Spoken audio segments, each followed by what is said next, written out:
Provisioning tutorial. Step 9. Add a scheduler to automate jobs. In this step, we'll schedule our job to run on a regular basis. Let's begin.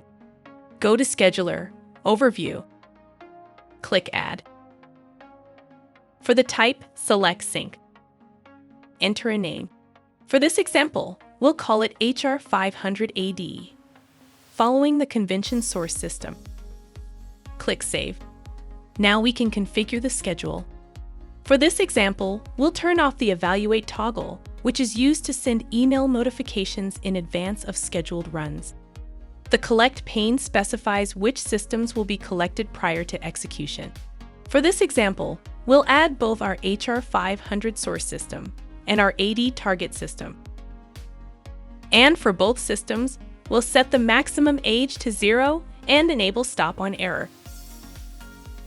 In the Execute pane, we'll click Add and add our HR 580 job to the schedule. We'll also enable Stop on Error here. Click Save. Go to the Schedule tab. Enable the Scheduling Enable checkbox. We'll configure the schedule to run at 2:15 a.m., Monday through Friday.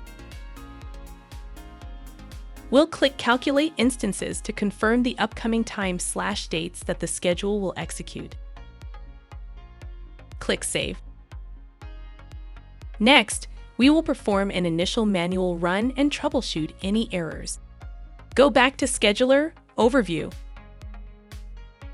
Click Manual Run for the HR 500 schedule. In this case, the schedule fails in the middle of execution. We'll click the red error row in the log pane to view more details. Here, we can see that the error occurred for the employee Anita Fitzpatrick. We'll also click this error row to further drill down. The problem in this case is that this user's SAM account name is 21 characters, but the limit is 20 characters. To fix this error, we'll edit the name generator we created in Step 5. And add a shorten, convert to first, in characters conversion to part 2, last name, of NG SAM account name, with argument 1 equals 6. We'll also add the same conversion to NG user principal name, to keep it consistent with the NG SAM account name. Click Save. We'll return to Scheduler, Overview, and rerun the HR 500 schedule.